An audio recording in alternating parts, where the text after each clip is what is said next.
Next. నువ్వెక్కడికి? అమ్మా, ఒక మగాడికి చెప్పలేని రోగాలు 1000 ఉండొచ్చు. అవన్నీ డాక్టర్ దగ్గర చెప్పాలి. కోడల ముందు చెప్పగలమా? నువ్వు లోపలికి రాకూడదమ్మా. కూర్చో, కూర్చో. మీరు అక్కడికి వెళ్ళాలి. నాకు నెల తప్పిందిరా నాయన.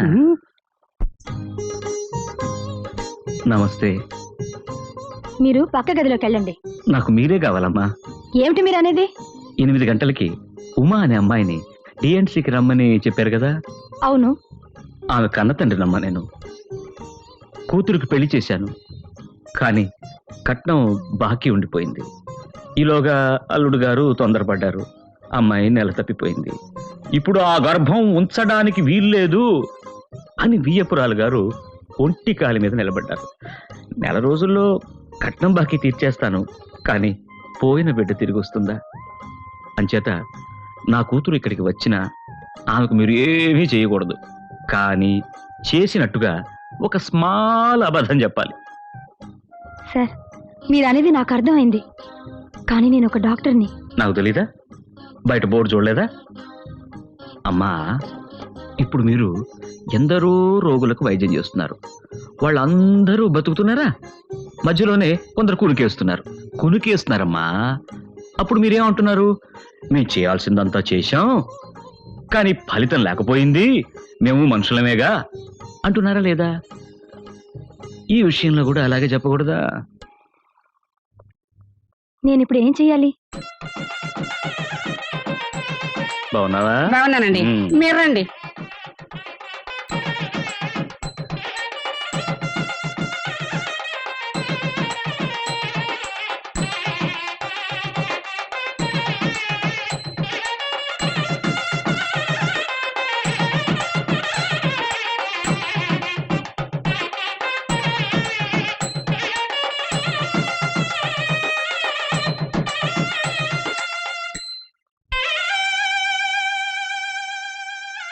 ఒక 2 రోజులు నిన్ను ఉట్టిని ఇక్కడ ఉంచుకుని ఇంటికి పంపిస్తాను. నీ కడుపులో ఉన్న బిడ్డని నేనేం చేయను, కానీ చేసేశాను అని నీ భర్తతో చెప్తాను. మిగిలినంతా నీ బాధ్యత, మీ నాన్నగారు బాధ్యత.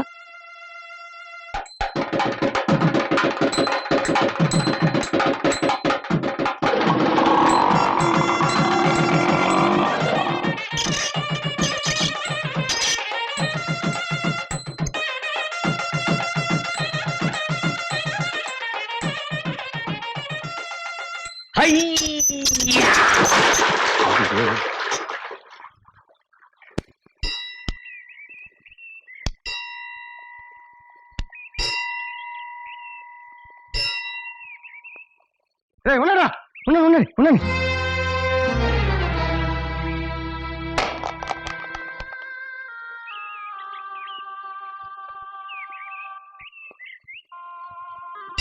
ఏం సార్, కొబ్బరి ముక్కలు ఏరుకునే పిల్లలతో కలిసి మీరు?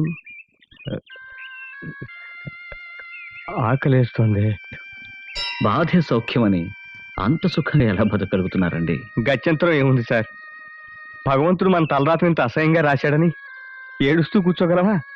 ఆ తలరాతను తువాలతో మూసుకుని బ్రతుకిడవలసిందే. ఆ తలరాతను మార్చాలి సార్. సమస్యల్ని ధైర్యంగా ఎదుర్కోవాలి. చెప్పొచ్చు, సులువుగా చెప్పొచ్చు. మానాభిమానాలు కడుపుకు ఉండకూడదు, ప్రేమలు పాశాలు పేదవాళ్ళకు ఉండకూడదు. రెండో పూట ముద్దకే దిక్కులేని నేను కూతురికి శ్రీమంతం చేయాలని ఆశపడినందుకు నన్ను నేనే చెప్పుతో కొట్టుకోవాలి. సుధా, నాకున్నదొక్కగానొక్క చెల్లెలు.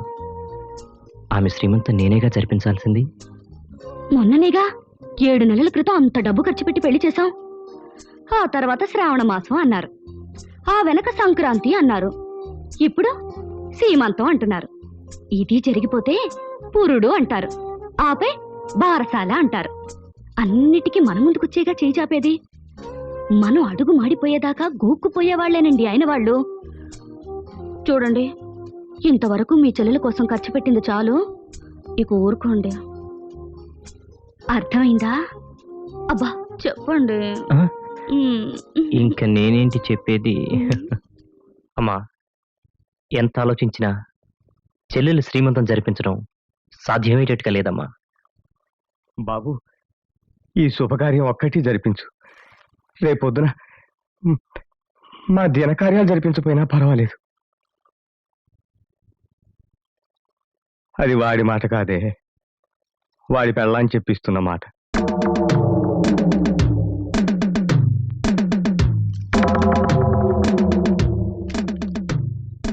ఏమండి, నేను బాగా ఆలోచించాను. పాపం వాళ్ళకి మనం తప్పితే ఇంకెవరున్నారండి? రేపు బ్యాంక్ నుంచి 2000 డ్రా చేస్తాను, వాళ్ళకి ఇవ్వండి. సంతోషంగా సీమంతం జరపమనండి. Oh thank you Sudha, thank you very much.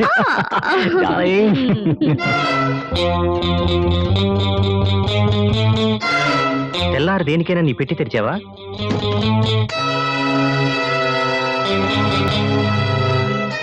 పొద్దున్నే ఎందుకో వంటింట్లోకి వచ్చావు కదమ్మా.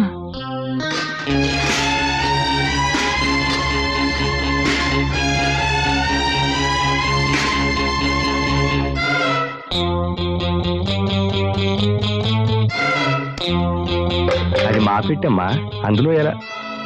సరే చూడమ్మా.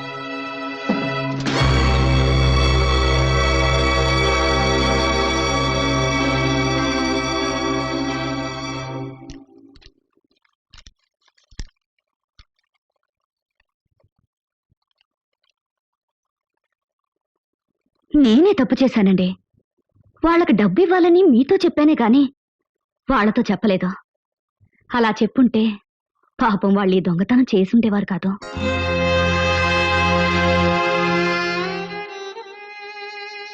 వాళ్ళు అని చెప్పి దీన్ని కూడా ఎందుకమ్మా ఇందులో చేరుస్తావు?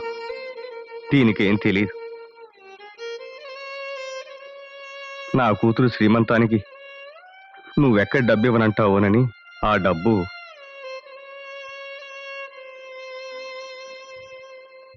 నేనే దొంగిలించా. సుధా, సొంత కొడుకింట్లోనే కన్న తండ్రి దొంగతనం చేసిన తర్వాత మనం ఇంకా ఈ ఇంట్లో ఉండటంలో అర్థం లేదు. బయలుదేరు. ఆగు బాబు, ఇది మీ ఇల్లు, మీరెందుకు వెళ్ళాలి? దొంగతనం చేసింది నేనే కదమ్మా. నువ్వెక్కడికే? ఎక్కడికి? దొంగ జైలుకి వెళ్తాడు కానీ దొంగ భార్య జైలుకి వెళ్ళదు. నీకేం తెలియదే? నువ్వు దొంగతనం చేసింది నేను వెళ్తాను. దానికేం తెలీదు, అది అమాయకురాలు. నేను వెళ్తాను. నువ్వెందుకు నా వెనకాల వస్తావు? నేను నీకు అన్నం పడేసేది. వాడు నువ్వు చూసుకోపో, వెళ్ళు. నేను వెళ్తాను. దొంగతనం చేసింది నేను వెళ్ళాలి. నువ్వెందుకు నా వెనకాల?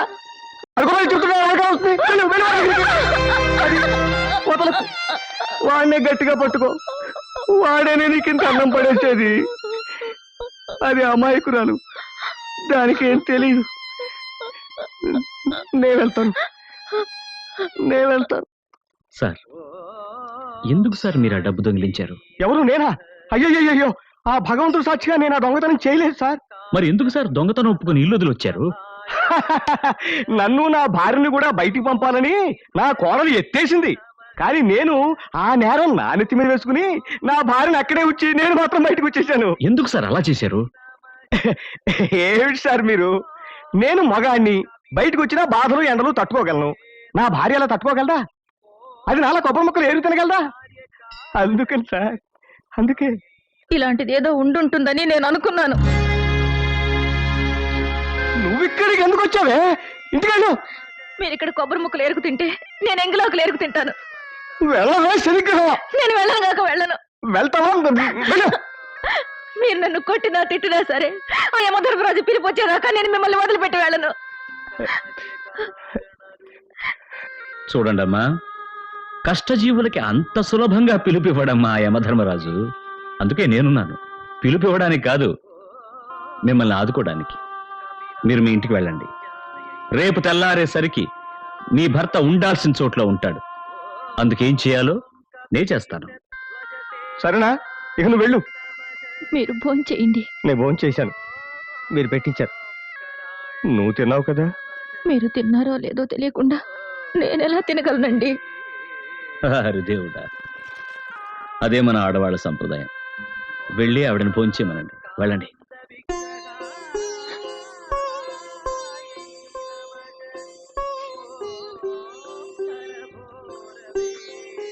ఒక్క బిడ్డని కంటే నట్టింట్లో తిండి, నలుగురు బిడ్డల్ని కంటే నడివీధిలో తిండి అంటారు. మనం కన్నది ఒక్క బిడ్డ అయినా మనకి నడివీధి తిండి తప్పలేదే. తిను తిను. అంతా భోంచేస్తున్నారా? నా బుజ్జికి నా చేత్తో కుంకుమ పెట్టి ఎంత కాలం అయిందో.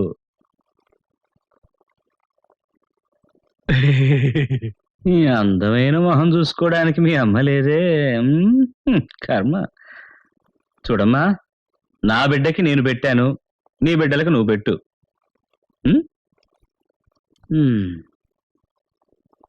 ఏమిటి అక్కడ నిల్చున్నారు? లోపలికి రండి.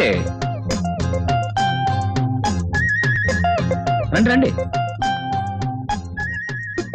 ఇది నా కొడుకు ఇల్లు, కానీ ఈ రూమ్ నాకే ఇచ్చేశాడు.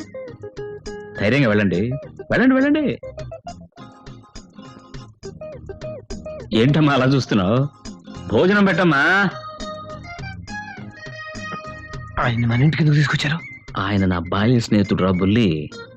ఆయన నేను అమలాపురంలో 1 నుంచి 6 వరకు కలిసే చదువుకున్నాం, కలిసే ఫెయిల్ అయ్యాను రా బుల్లి. ఇంతకాలం నుంచి వాళ్ళు మన మేడ మీద ఉంటే హఠాత్తుగా ఇప్పుడే మీకు తెలిసిందా? ఇంతకాలం నేను పరీక్షగా చూడలేదే, ఇవాళే చూశాను, హఠాత్తుగా గుర్తుపట్టేశాను. ఈ రాత్రి ఆయన మన ఇంట్లోనే ఉండబోతున్నాడు.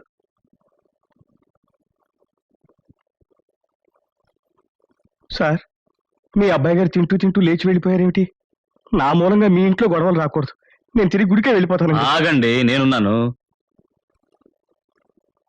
ఇదంతా మన తలరాత అండి. మీ కొడుకు మీకు మర్యాద ఇవ్వడం లేదు, నా కొడుకు నాకు మర్యాద ఇవ్వడం లేదు. ఇక ఎందుకు మనం బతకాలి? పదండి. ఇదే బెజవాడలో కృష్ణ ఉంది, పక్కనే రాజమండ్రిలో గోదావరి ఉంది, కొంచెం వెళితే కాకినాడలో బంగాళాఖాతం ఉంది. ఏదో ఒకటి, అన్ని నీళ్ళే కదా, వెళ్ళి దూకేద్దాం. నాన్న, అంత మాట అనగండి నాన్న.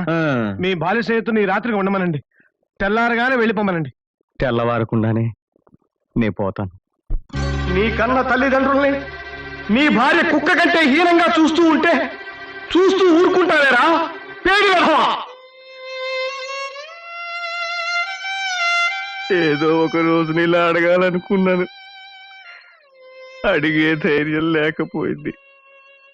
నీ తోడబుట్టిన చెల్లికి శ్రీమంతం జరిపించాల్సిన నువ్వే నీ కన్నవాళ్ళని నీ భార్య ముందు ముష్టి వాళ్ళలా నిలబడి అడుక్కునేలా చేస్తున్నావేరా ఆడంగి వెధవా?